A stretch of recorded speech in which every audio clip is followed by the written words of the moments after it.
Hello there, I'm Thomas Hatsios, a British-American pilot flying the Boeing 777-300ER international flight from Zurich International Airport. We're going to be flying Zurich, Switzerland, Germany, and then coming back to Switzerland, Zurich International Airport, runway 14 for landing. ILS localizer landing. So right now I'm in the cockpit for the pre-takeoff preparation of the Boeing 777-300 ERX of the PMDG simulation and the Microsoft Flight Simulator X. I'm going to start showing you the displays and the instruments of the Boeing 777-300ER airplane. So I'm going to start with the primary flight display. That displays the airspeed indicator and the airspeed selected from the autopilot notified system panel. The ground speed. This is about the airspeed information. We also have the barometric altitude above the sea level and the altitude selected from the autopilot hydration system panel, the rate of climb, the descent rate. We have the radio altitude above the ground level, the magnetic heavy and track. We have the magnetic north pole and the true north pole, the magnetic variation depending on where we are in the world. We also have the barometric altitude setting, the barometric pressure of the outside atmosphere, and we have also the ILS localizer crossbars with the autopilot crossbars and the flight director crossbars for manual automatic guidance of the aircraft, and also we have the pitch ladder in degrees and the bank angle limit in degrees. All this displayed in the altitude indicator. We also have the angle of attack of the aircraft display and the flight mode demonstrator with the autopilot and the auto throttle. Later on, vertical navigation mode. We also have the navigation display. The navigation display that displays the airports, the waypoints, the navigation of the world, and we have also the weather and terrain radar reflections. So we have the airports right now displayed. We have also the aircraft position, the inertial reference position, the GPS position, using the IRS alignment of the aircraft inertial reference system via the real data inertial reference unit and the air data computer, the ADC computer. So we have also the magnetic cellular track. We have the route we create using the flight management computer with the departure, airport and runway, and the arrival and the destination airport and runway, and the designated waypoints we're going to use for later on vertical navigation of the aircraft. So I will show you the navigation display, what display. We also have the RNP and the ANP, the required navigation performance and the acquired navigation performance, and the gyroscopic acceleration and deceleration of the aircraft. Right, also in the altitude indicator and the navigation display. Also we have the ground speed and the next waypoint is going to be over time. So this is some of the things you're going to see here in the primary flight display, as I told you, and the navigation display I'm going to show you in a couple of seconds. Also the autopilot and flight director system panel, the upper and the lower ACAS and the indication controller system and the thrust levers, the flight management computer, the auto, the flight controls here, and the overhead panel. We have the electrical, hydraulic, fuel system, the electronic engine control for the engine, and the pressurizer. So I will show you most of these systems. I will continue with the autopilot and flight director system panel that displays the autopilot and flight director system panel that contains the autopilot engage and disengage switches, the auto throttle left and right engage and disengage switches, the flight director engage and disengage switch. We also have the airspeed knob, select knob for the airspeed guidance of the aircraft using the nodes or the Mach speed. We also have the flight level change, the AT, the auto throttle hold switch, and the climb continuous switch. So we have some modes for the aircraft to follow, vertically or horizontally, using the auto throttle system, the auto throttle.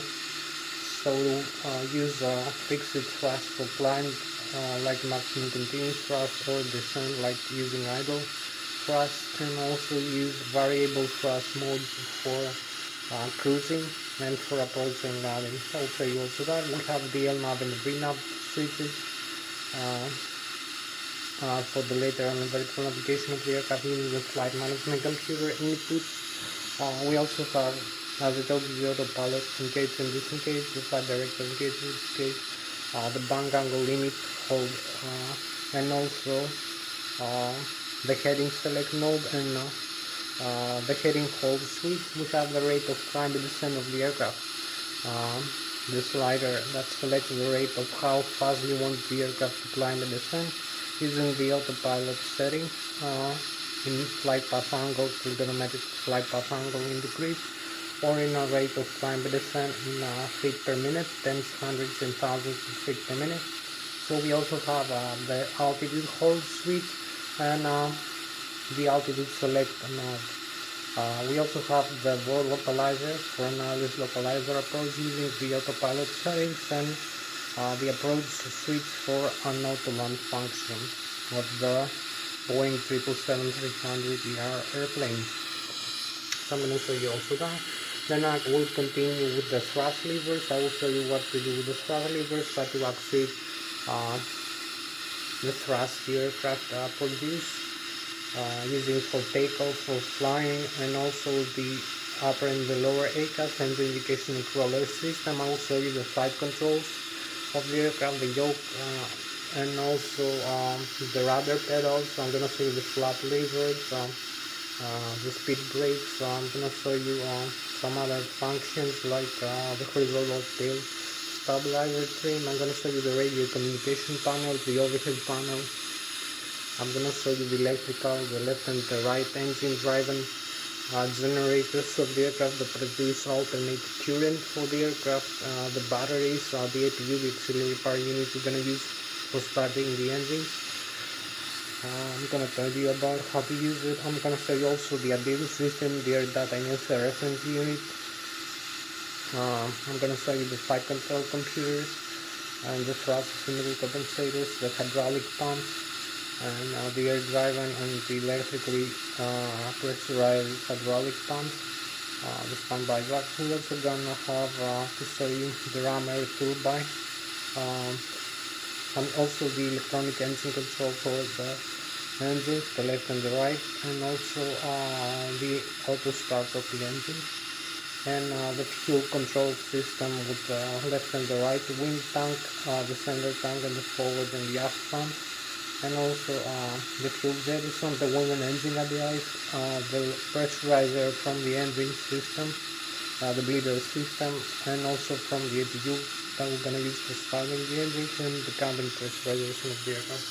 So this is some of the systems I'm going to show you. So thank you one more time for watching me. I'm Thomas Hatsios, the British American pilot flying the Boeing 777-300ER tonight flight. I'm also flying the Boeing S-22 in another flight I'm going to show you later, and some other aircraft like the Airbus A340, A330, A320, the Boeing 737 and the McDonnell Douglas Boeing F-18 aircraft. Going to see some other videos later. So thank you again. Going to start now.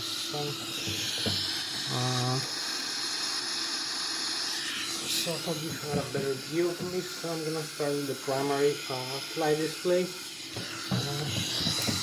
So you can see here we have the general overview of the cockpit of the Boeing 777-300ER airplane. So we're gonna start with that. We have about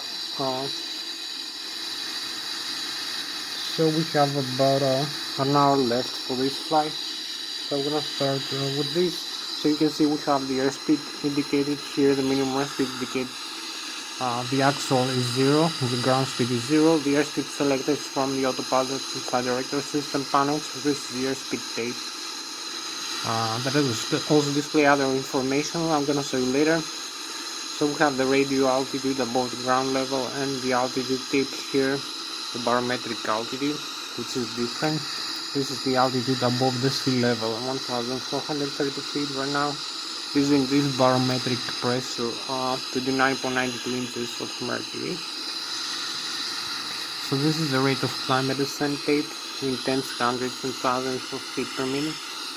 You also have the airspeed selected and the altitude selected from the autopilot flight director system panel. You can see the flight directors here, the display, and also the pitch landing degrees here. You can see the degrees tips, 2.5 degrees, 5, 7.5, 10 degrees.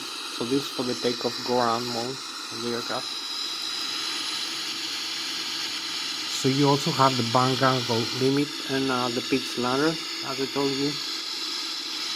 So you can see the takeoff go around. This is the flight mode demonstrator of the autopilot and the auto throttle modes, the angle of attack of the aircraft. You can see we have the heading here selected also from the autopilot and flight director system panel, and here's the magnetic heading or track. So this flight controls here, the yoke of the Boeing 777 with the control column and the control yoke. I'm gonna say later. The other pedals, this is for steering the nose wheel in the ground, also in takeoff and landing. So I will continue now. I will show you maybe this the navigation display. You can see here that displays the airports, the waypoints, the navigate, the terrain data. So you have other aircraft also flying around you. Here you can see some airports. We have the Switzerland, here is France, and here is Germany side. So you can see the heading here is 321 degrees magnetic. We have 6,100.061. This red is the Swiss Alps here. The maximum terrain level display. The minimum is 0 feet. You can see these valleys in France and in Germany. We also have the sea and the lakes, the rivers. So you can see these airports here is approximately Switzerland. This is France, and this is Germany here, over here, the north. So you can see also we have the required navigation performance, the acquired navigation performance, the GPS reference. All this information is being provided by this small switch here, the ability data and necessary reference limit in the overview panel. I'm gonna show you later. So here's the autopilot flight director system panel. Here's the upper and the lower ACAS that displays the engine information. So we'll start maybe with that. You can see we have the autopilot and flight director system panel. The flight director on and off here, the auto throttle left and right.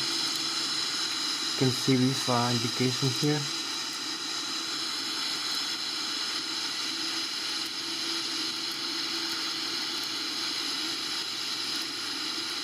That something is happening. So this is the heading select knob here, dedicated airspeed of Mach. So you can select flight level change. You can decrease like that or increase like that.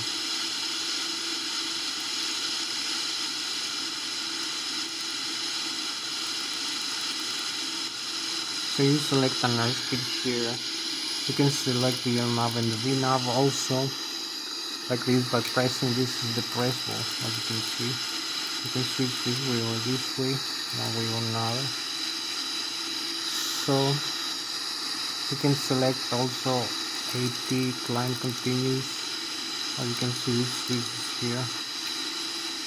We also have the heading here, heading select, like 136. We have the bank angle limit, degrees. This is also the press wheel. Many times you can select and deselect these. You can select heading and track, like this. This also indicated airspeed or Mach, and also we have this is the rate of climb and descent. We can select the altitude here.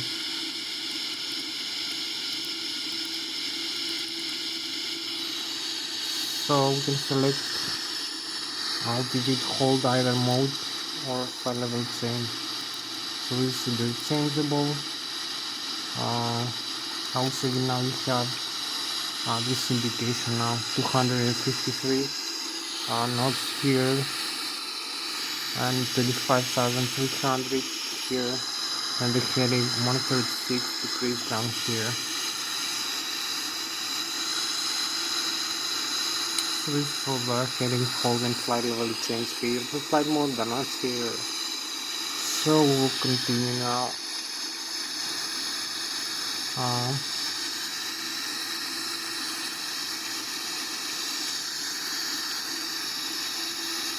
So we have the vertical speed of flight path angle. You can descend. You can use flight path angle. Descend like 3.2 or climb like 3.5 degrees. So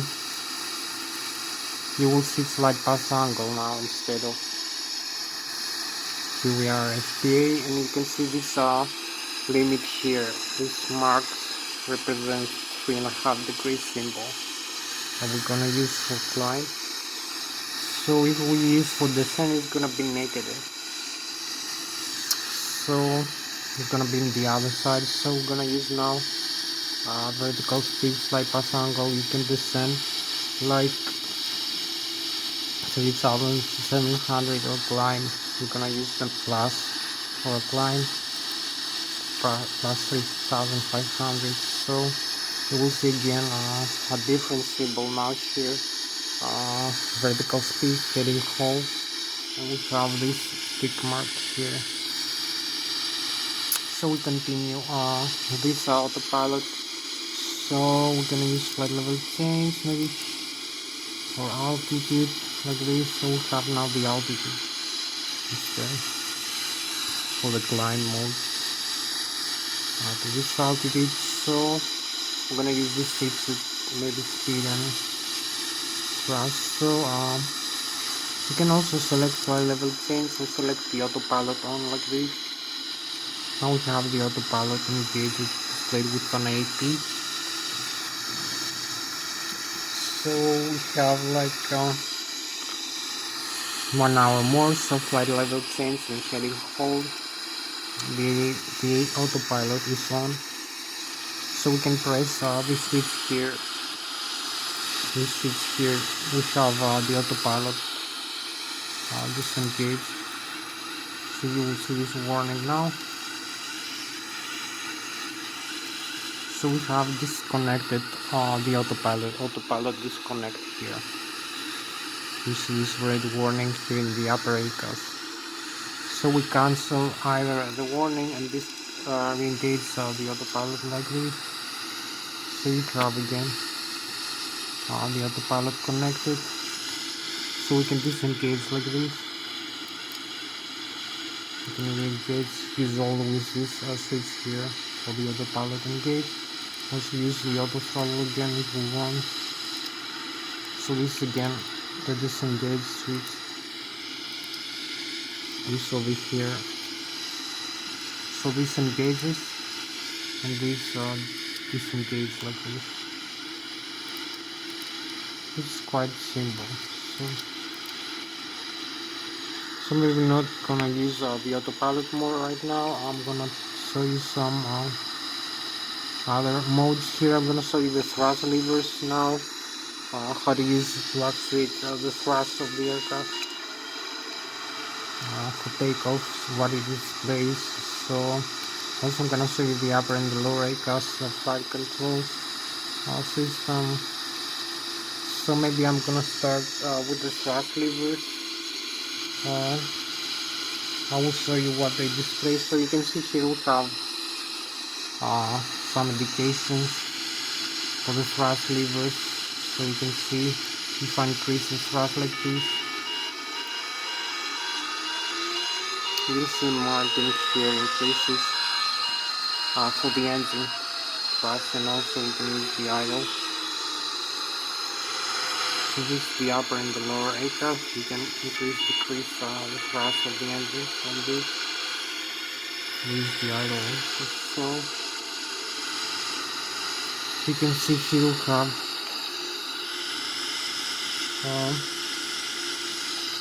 so this is the upper engine indication for Lszh system. You can see the N1, which is low speed, low pressure compressor stage of the turbofan engine. The green, yellow, and red markings, the fuel pump. This is information additional. You have the TO takeoff mark. So this is the low speed, low pressure compressor stage of the turbofan engine. The exhaust gas temperature. Some other information like landing gear is down and the flaps position is 30 degrees. Also the duct pressure from the left to the right engine, the bleeder, the cabin altitude, and the total fuel inside the aircraft, 104,000 pounds.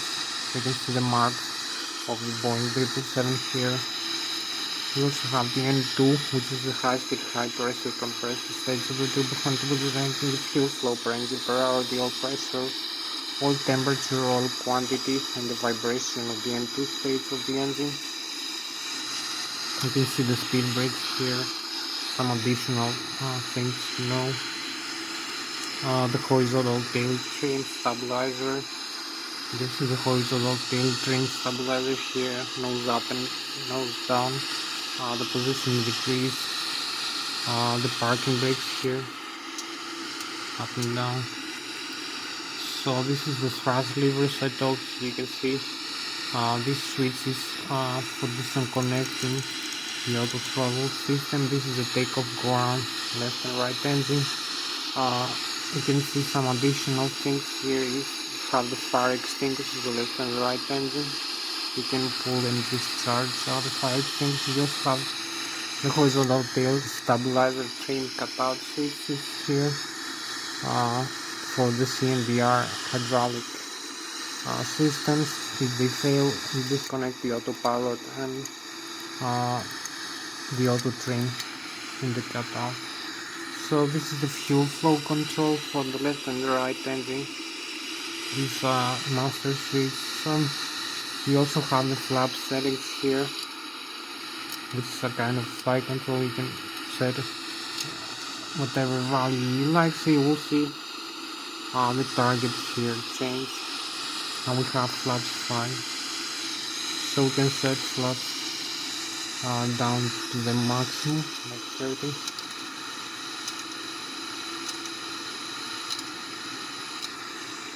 You will see the indication here now going down to the 30 over here for the flap setting. So you can move all, as I told you, up and down on the thrust levers. You can use the thrust reverse also. This engages the speed brake, so you have the reverse thrust now engaged. So we have about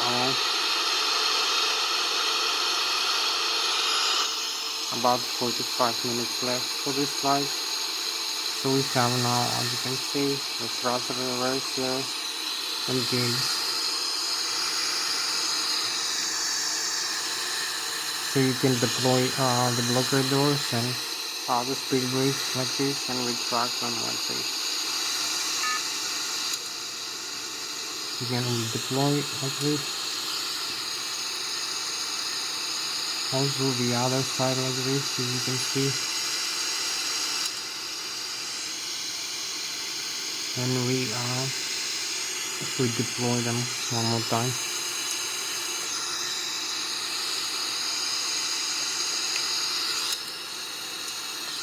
So this is so much for the thrust reverse. I will show you now a few more things about the airplane, like the flight controls and the engines. I will explain you the functions. So when you move the thrust levers like this, you give an order to the FADEX, the full authority to electronic control machine.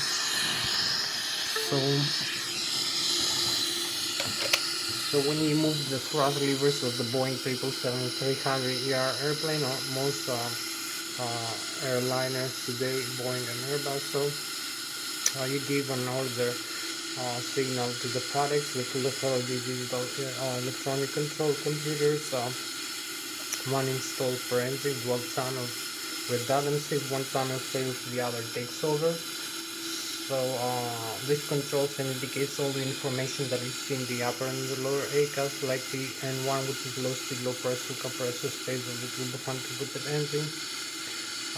We have the low speed, low pressure compressor and turbine of the turbocharged engine of the RB, I think the RB11 or G90. So we also have the exhaust gas temperature per engine. We have the N2, which is the high speed, high pressure compression stage of the turbofan turbocharged engine, the high speed compressor and turbine section and stuff. So we have the low speed compressors and turbine and stuff section. So we have the fuel flow per engine per hour in thousands of kilograms or pounds. Right now we display pounds. We also have the oil pressure, oil quantity, oil temperature, and the vibration of the N2 stage of the engine. Also the FATEX, the full authority digital electronic control computers control the monitor or the limits, what you see for the overspeed of the engine of the N1 and N2 or underspeed, and also over temperature, engine start, engine shut down, fuel flow, optimize the fuel burn. Also over pressure and under pressure of the engine, it regulates the outflow valves of the 5th and the 9th stage and of the bleed air of the engines, and also the bypasser. So if we have an under pressure inside the turbine or the compressor, so it closes the outflow valve to increase the pressure. If we have an overpressure, it opens the outflow valve into a higher position in order to decrease the overpressure. So also we have variable pressure as we climb the descent. Also this affects the fuel burn and the fuel mixer, air fuel mixer inside the engine burner stage. So this is some of the things you need to know about the FATEX. So they optimize the fuel consumption and the fuel efficiency of the aircraft, and optimizes all these things. So they also regulate the engine start and engine start down process, the auto start system, and the auto throttle and flight director system, and the autopilot and the flight management computer, and the nav functions, the lateral and vertical navigation of the flight management computer input for given flight plan that we want to fly given distance and altitude over to airports or departure and arrival. Okay, so these some of the things you do with the FATEX. So I'm gonna start showing you some things about this aircraft. I'm gonna talk to you about the Newton's first, second, third law of motion of kinematics, and also the Bernoulli theory of fluids, and some aerospace engineering and aeronautical engineering, some physics as I told you. So we're gonna use physics principles and mathematics principles to derive some information about this aircraft. So right now this aircraft, this Boeing 777-300ER right now, we have 254,000 kilograms of weight, of takeoff weight, which is below the maximum takeoff weight for takeoff, and we have only 30% of total fuel, about 46,000 kilograms or 103,000 pounds. So our weight right now is 581,000 pounds or 254,000 kilograms. And we also have 30,000 kilograms of passenger and cargo, or about 46,000 pounds, which is also below maximum takeoff weight. So in order to take off from this runway, with this runway length and conditions and this wind speed, so we need to use flaps 15 degrees and 4 degrees of horizontal tail stabilizer. So we need to accelerate to an airspeed above the stall speed of the aircraft. The stall speed of the aircraft is going to make for a given airfoil angle of attack of the aircraft. It's going to stall the wings, and the aircraft is going to fall back into the ground. It's not going to take off. So we need to overcome the stall speed, and we need to achieve an effective lift force. The lift force is the force that makes the aircraft bubble up into the air, take off from the ground. So it's gonna generate this lift force when we reach 270 kilometers an hour for takeoff, a little bit higher for flying, and then coming back for landing, depending on the flap settings we use and the altitude of the aircraft. So we need to develop 270 kilometers an hour or 154 knots just for takeoff with 15 degrees for flaps and 4 degrees for horizontal tail stabilizer change.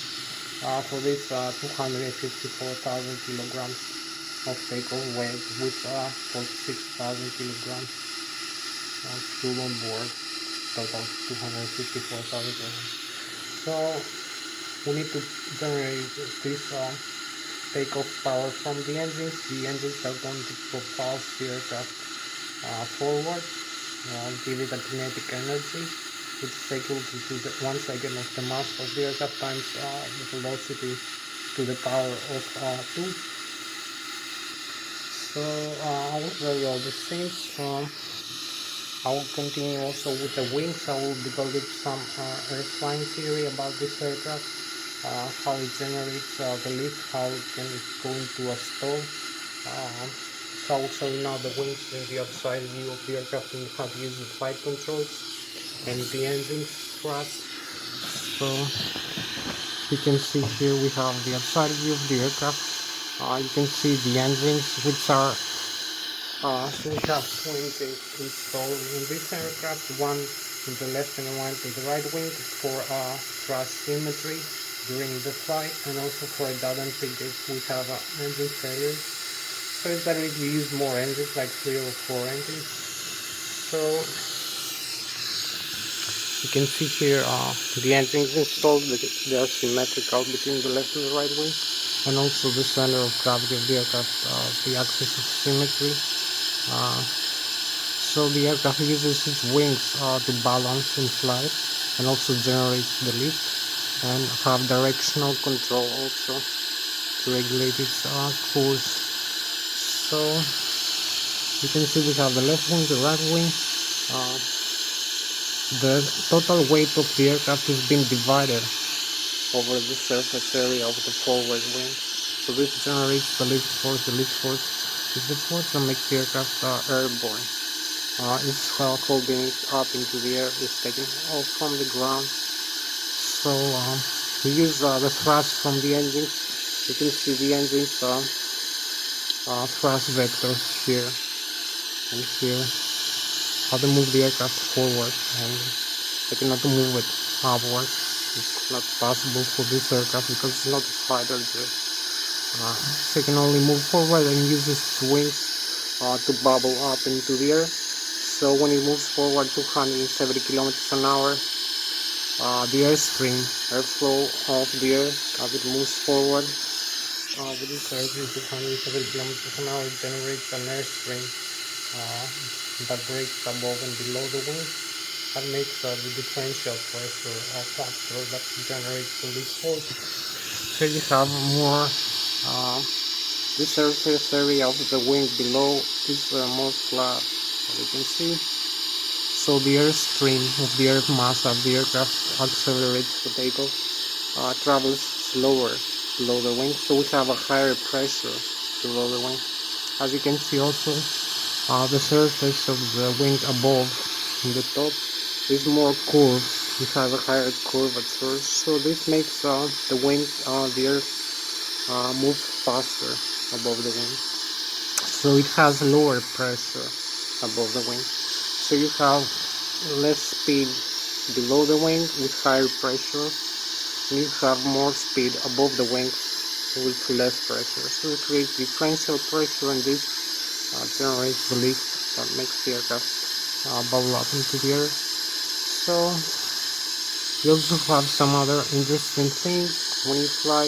So this is about Newton's physics and Bernoulli theory of fluids, Newton's kinematics theory of motion, for second and third law of motion. And so you can have, you can see here we have the mean aerodynamic chord of the aircraft, the Mach, which is 35% usually for an airliner, and this is where the center of gravity of the aircraft is being located here, aft or or forward. You can see this location if you move passengers and cargo. You also have some other factors. You have the moment arm here in the horizontal and the vertical tail and the ailerons and the spoilers. So you move them, ailerons, the spoilers, and the horizontal and the vertical tail.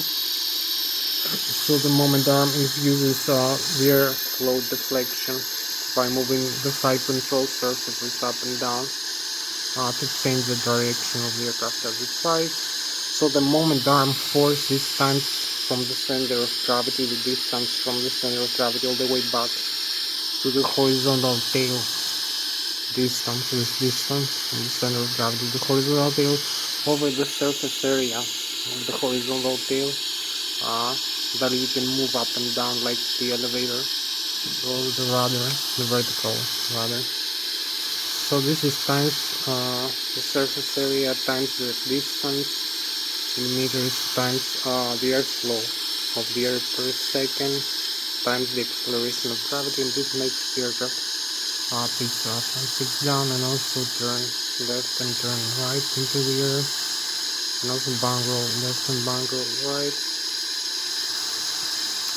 So we will use some more principles now.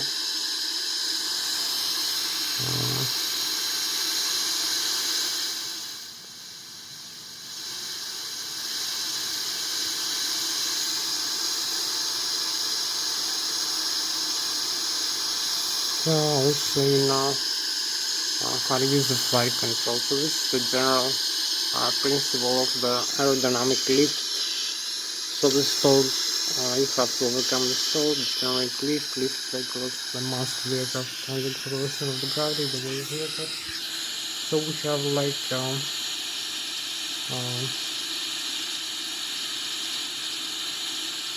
so we have a few more minutes left to go, like 20 and 18, like 38 more minutes left to go so far.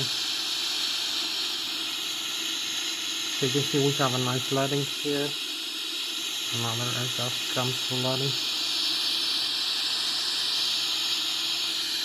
So I will show you now the flight controls of the aircraft. So I will show you how to use the flight controls to have directional control and pitch altitude and bank roll altitude inside. We need not use the autopilot function. So you can see I'm having here this yoke on this control wheel and the rudder pedal. Also the other side, this is the same principle. So you can see here I'm using this side stick for the simulation to control the yoke of the Boeing 777-300ER airplane. I'm using this logical 3D side stick. As you can see, I can pitch up and pitch down like this. So you can see I can pitch up and pitch down the airplane. You can see the display over here and also bank roll.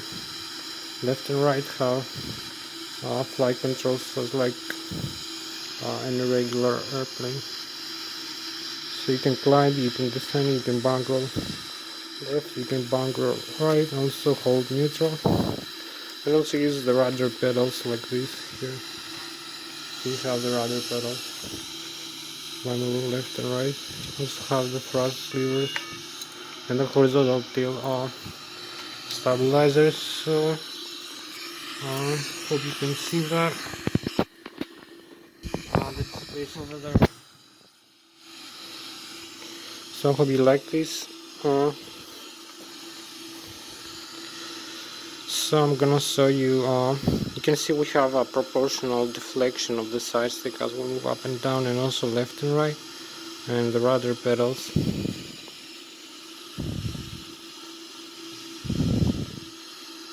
So I'm gonna show you now. This is the other side. I'm gonna show you outside. The outside view. We also have the same principle here.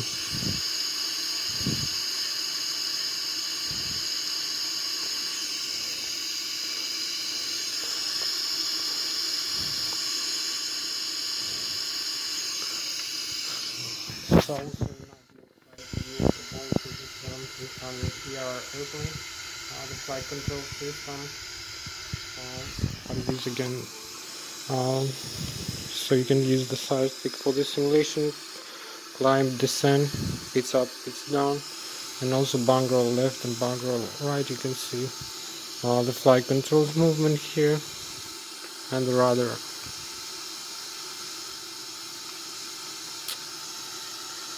So you can climb, you can descend.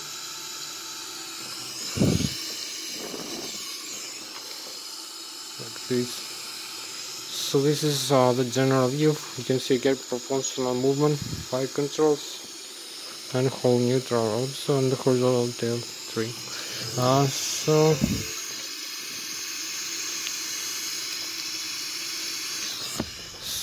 now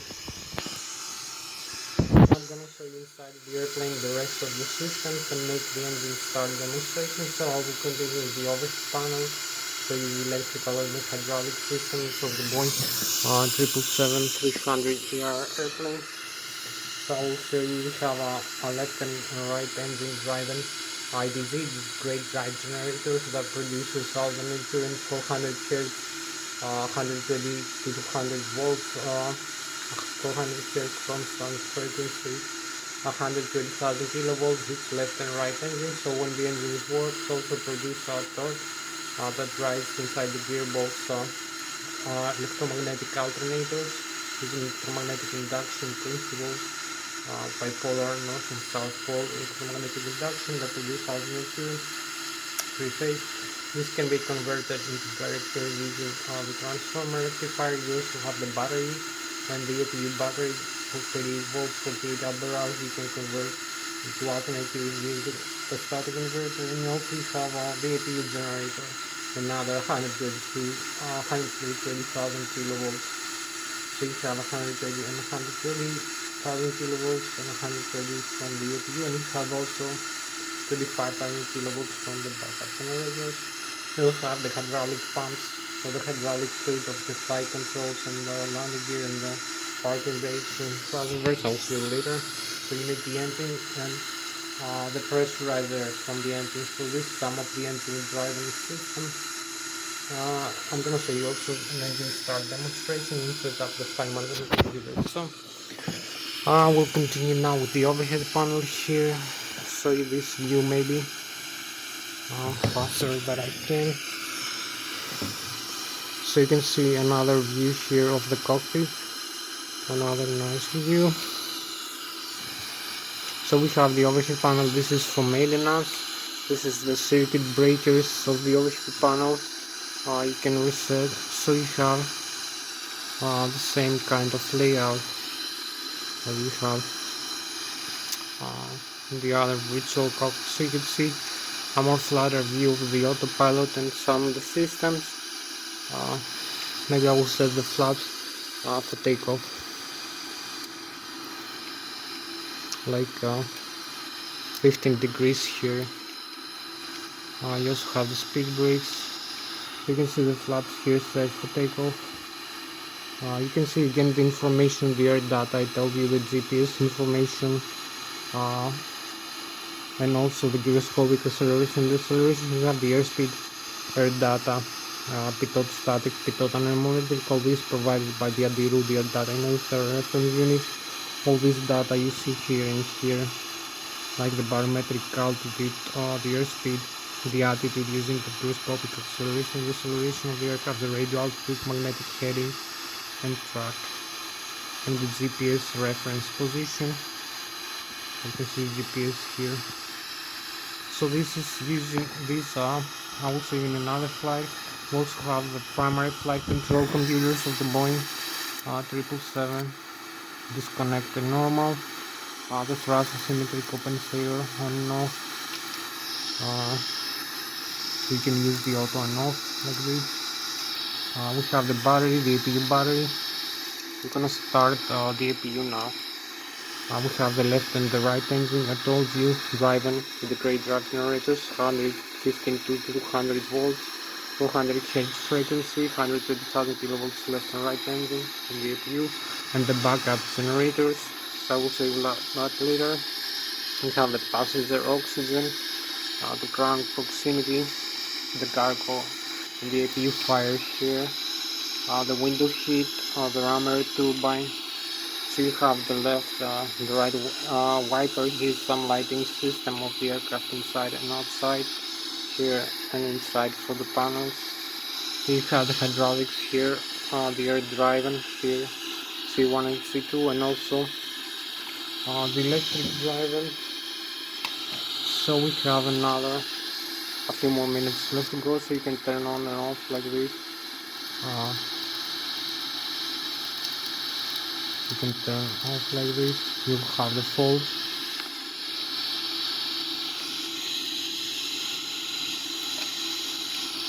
So you have fuel pump center, hydraulic pressure. Now you can see some systems failing. More systems failing. All the hydraulic systems failing right now. So if you come here in the, I will show you later. So this is because we turn off the hydraulics. So we turn back into the on. So you're gonna cancel the fold like this and turn back into the auto. So we come here, we can turn off the electric like this. You can see the electric here, generator. So you will have the warning here, electric generator left and off, right, and the backup also. So we're gonna lose some systems like this, but we have the APU to cover up like this.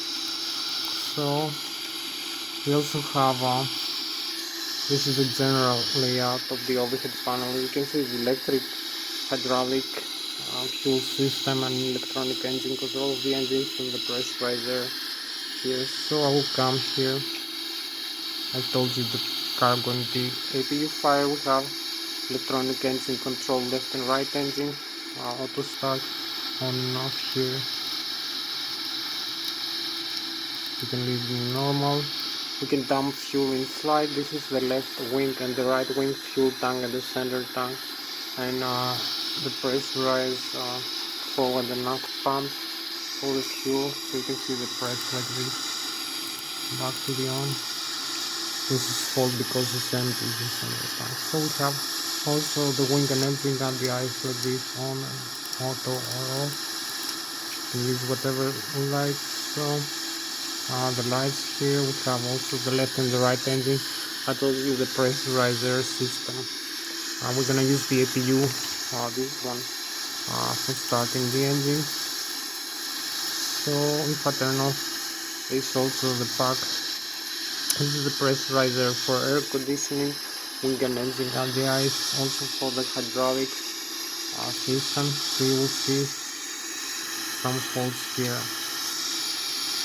Bleed isolation. So here we have the faults from the air bleed hydraulic pressure demand, as you can see. So we also use the duct pressure here for the cabin pressurization. So this is some of the systems we lose like this. If you turn off these switches, you need the pressurizer from the left and right engine. Back to the on.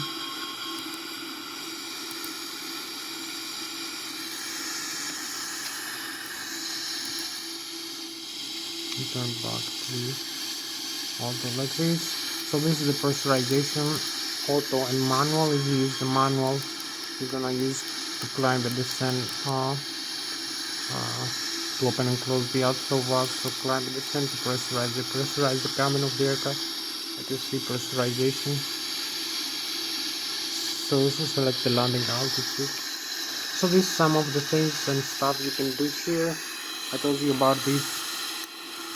The disconnect for the horizontal tail chain stabilizer, the fuel control, the speed brakes.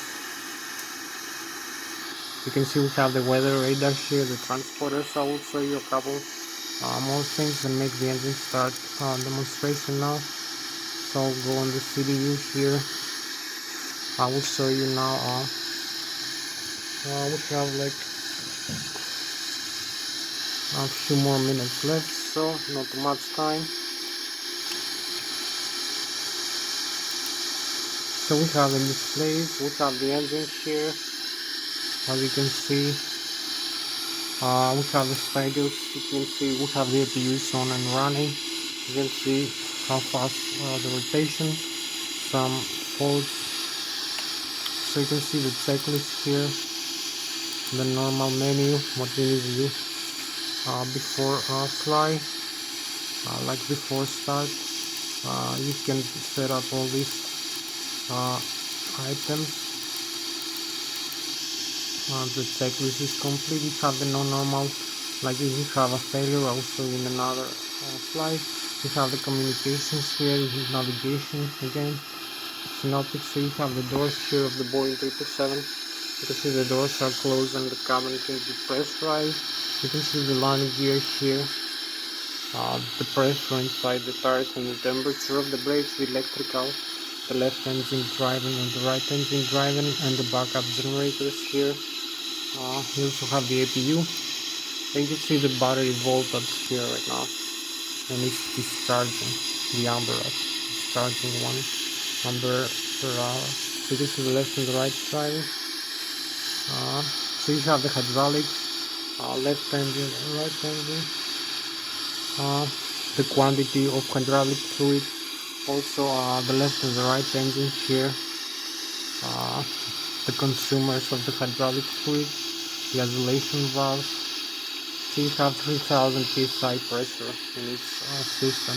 You can see the left engine, you can see the electric and the air pressurizer, told you, from the pressurizer C1 and C2, semi pressurizer. So this, the fuel on board, left wing and right wing, the fuel jettison is armed, the minimum fuel temperature, the center tank is empty. So you can see these valves on display. And pumps forward and aft, the quantity of fuel in the left and the right wing. We have balance, the crossfit is on, and the high pressure fuel valves for the engines and the APU, and the APU is using the DC current pump. So you can see the center tank is empty, it's crossed with yellow. You have the air pressurizer. So if I come here, maybe I can reset disarm this. So we have a couple more things to do. So you can see we have pressurizer from the left and the right engine. I'm gonna use this pressurizer for starting the engine. From the APU, also hydraulic fluid pressurization here, C1 and C2, air conditioning and ventilation of the aircraft. So if I increase the thrust from the engine, you will see the pressurizer also increase here, the dark pressure. So you can see this is the flow from the left and the right engine and the APU. The last section is the flight controls.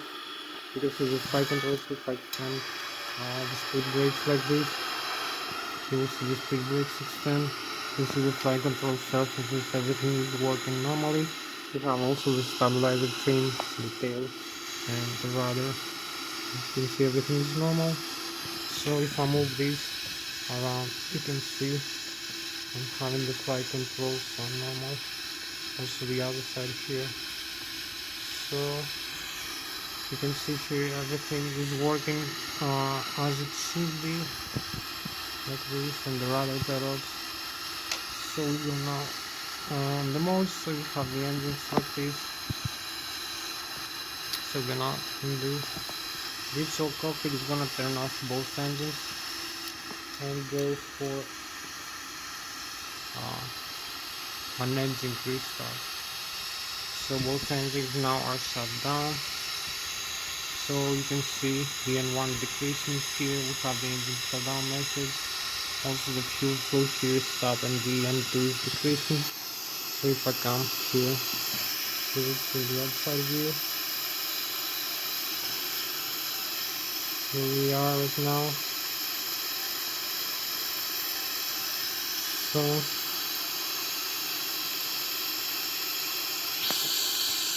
you can see the engines, the left and right wing are going to stop. So I'll come here and make the engine auto start system. Again, both of the engines, the left and the right, You can see the auto start here, this section. So it's gonna take only a few seconds. You can see the pressure is going to increase inside the left and right engine. The fuel flow for 0.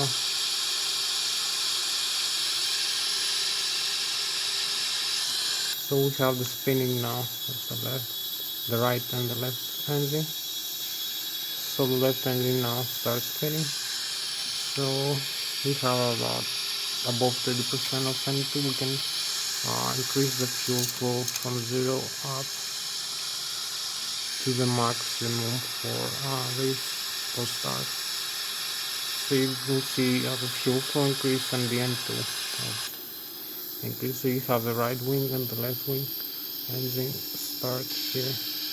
The spinning is almost complete. Now we have complete rotation, like 5,000 or 8,000 rotations per minute. So we can do the last step now before takeoff.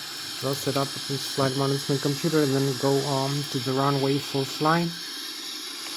So we set up here the menu, the FMC. You can see the model, the position, set the inertial position, like Lszh, this airport. You will see the inertial reference here. So we have the reserve fuel and zero fuel weight and the gross weight here. The performance initialized, the flight altitude we desire to fly. We can change these values. So we have the cost index and the reserve fuel and the route, the departure and arrival, Lszh back to Lszh, runway 14. So we have departure here, Lszh 14, 0 to Alpha, and arrival again, Lszh 14, same airport, same runway. We can choose other airports. So we cancel this discontinuity and activate. So they execute, and we have an active route now from takeoff all the way up, and we need only to set the takeoff reference, flaps, center of gravity automatic, and V1, V rotate, and V2 for takeoff. So this is so much for the pre-takeoff. Now we go to the runway for takeoff. We're ready for takeoff and departure. So we have like maybe 18 minutes more to go.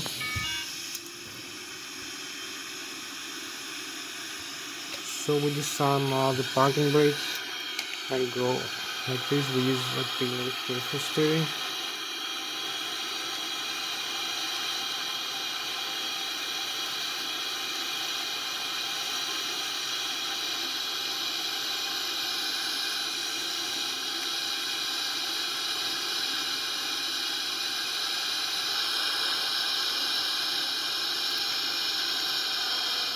So we go into the runway. The runway is open. We found no other aircraft coming in. So we only need to make one small adjustment here. We have the flap set on. We can align with the runway like this. So parking brake set. So here we are right now to this runway for takeoff. So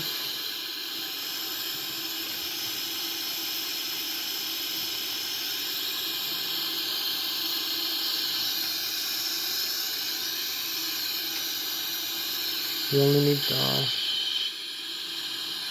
to do a couple more things.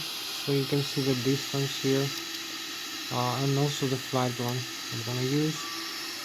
You can see the flight plan here and the terrain, some other data, the LNAV set, the flaps and the horizontal tail are set. So we use the takeoff power setting. So you can see the power built up here to increase the takeoff. So we disarm the parking brakes and go and also increase the thrust up to the maximum takeoff. Here we go. Align with the rudder pedals and also use some steering wheel here. So we have V1, we rotate. Here we go. We pay attention not to pitch up too much, like hitting the tail of the aircraft. So we have positive rate. We track the landing gear. So this is positive rate.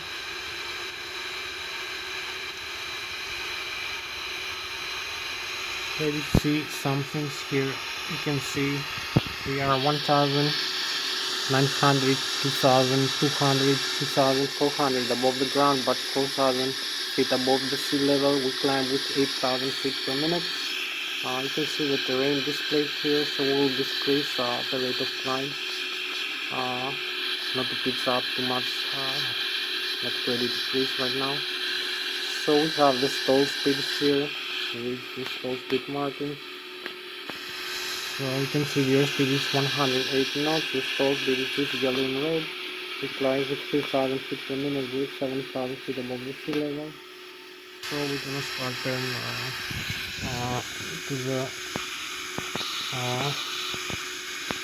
to the flight plan route we have to follow and pitch up slightly and use some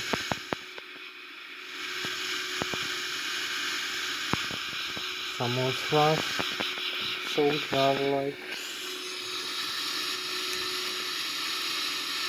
12 more minutes for this flight.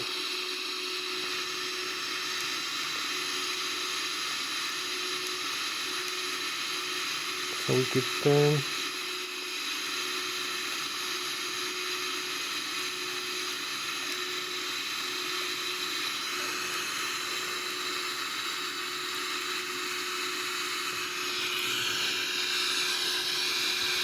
You can see we fly with 500 kilometers an hour right now, Mach 0.46, about 600 thousand. So we turn into the next waypoint. We have the runways here. As we keep turning,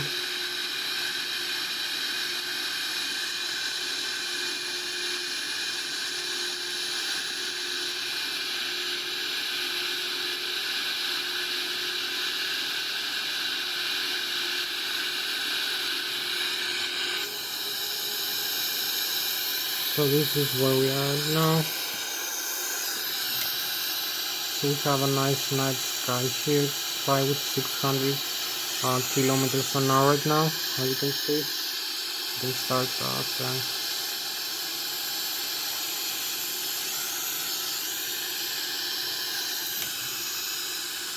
So this is the Boeing 777-300ER. We fly with 600 kilometers an hour, about 250 meters per second.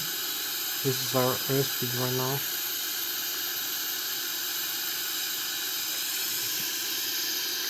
As we climb over here, overflying the Zurich and the Switzerland. So we have a few more minutes. You can see the night sky. So this is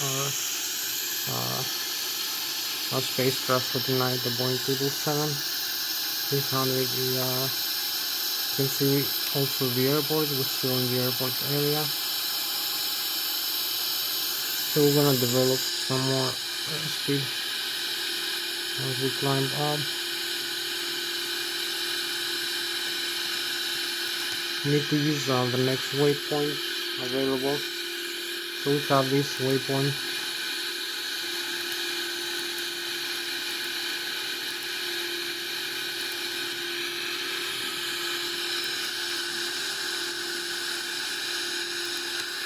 So you can see I can fix up like this.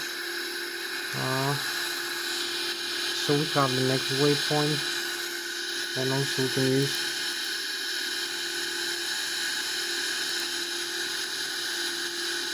some simulation rate increase because we only have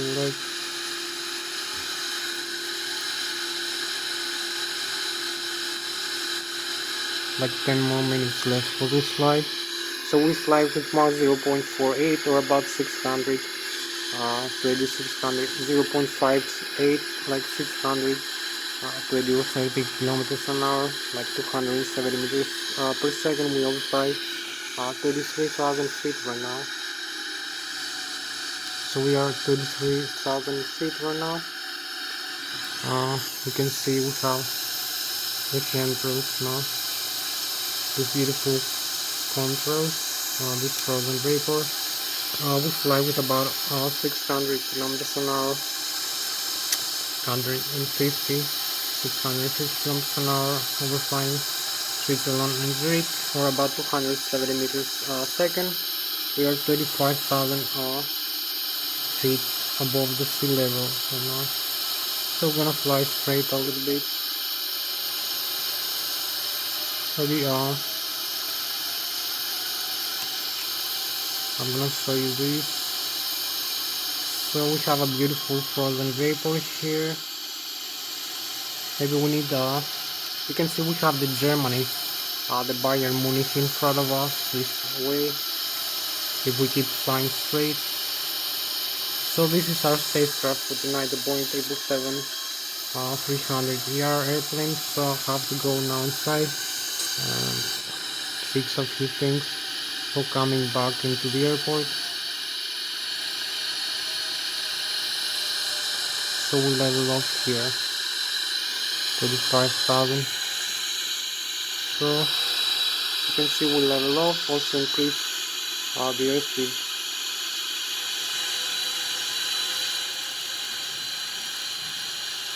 So we'll level off manually, as you can see here. Keep flying manually. The flight director on. So you can see we're flying with about 900 kilometers an hour right now, or about 300 meters per second. We are flying this area, as I told you, the Bayern Munich area. So we have this beautiful view of the Boeing 777 with the frozen vapors. So I will keep flying, overflying 35,000 feet right now. So we have a couple more minutes left for this flight.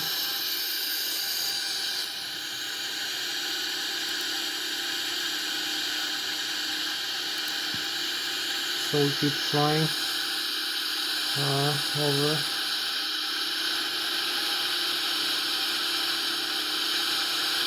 So we have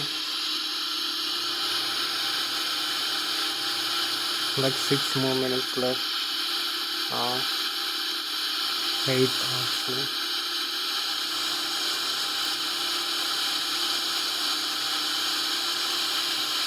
So we have like 8 minutes left for this flight. We're going back into the airport. Maybe start a descent in a while. So maybe connect like the autopilot.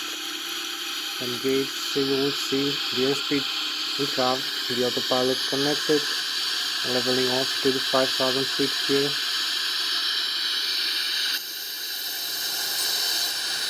So we need to come back into the airport faster.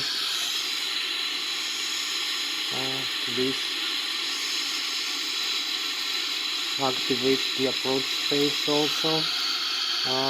We keep having the autopilot here. We need to decrease the airspeed a little bit and decrease the altitude and use the vertical speed. So we're gonna descend like this.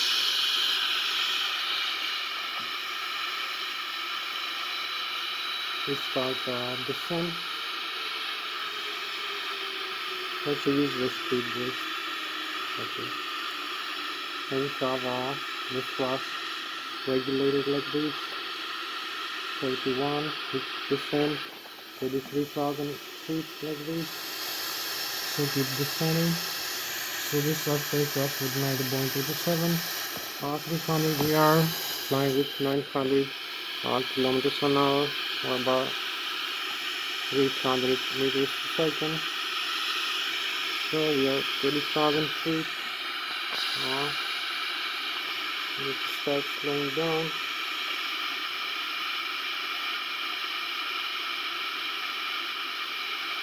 So we have like 4 more minutes. We disconnect the autopilot here. Use the landing gear. And also this mode. So we disconnect the autopilot like this. And use the idle thrust for descent. Also decrease the airspeed a little bit. And use some flaps. I will keep descending. So we have like 4 more minutes left to go.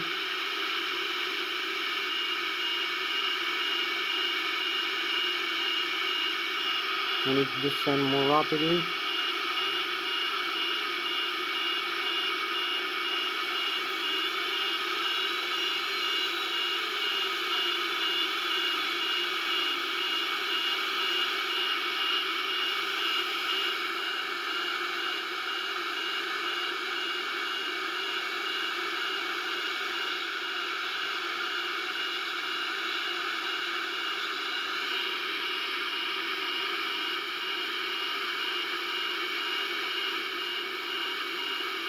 So we have a couple more seconds left to go. We keep descending here. You can see where we are. Lower now. So maybe come here for this landing. We need to use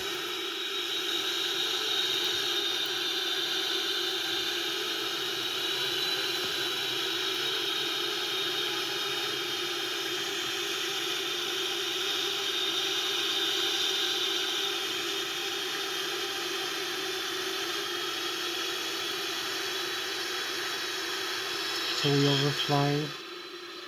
Here we have like 1 more minute left for this flight, so we need to be a little bit faster.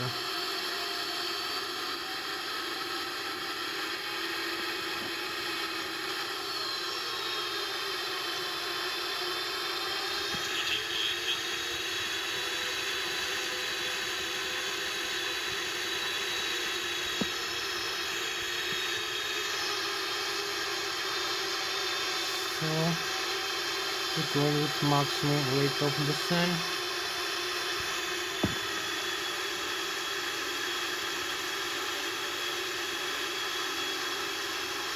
You can see the ILS localizer here, all the information that we have, and the navigation display.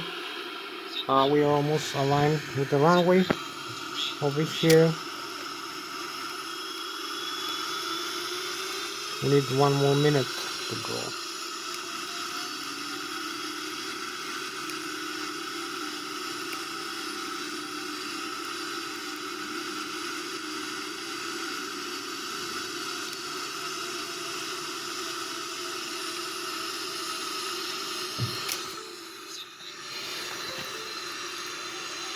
So we have a few more seconds to go. Here we are, flying manually.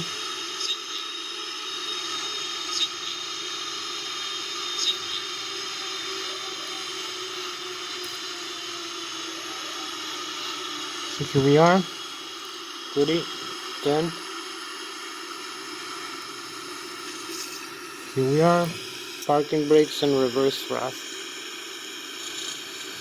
We just made it. We landed into the runway, so we use a full reverse.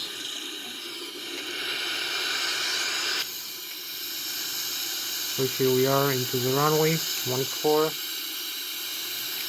Just landed very nicely.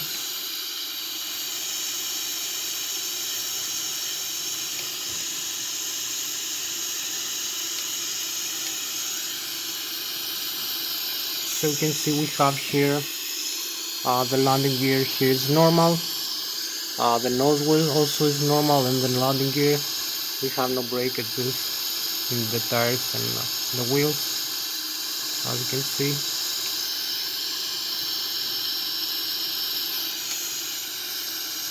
So you can come here.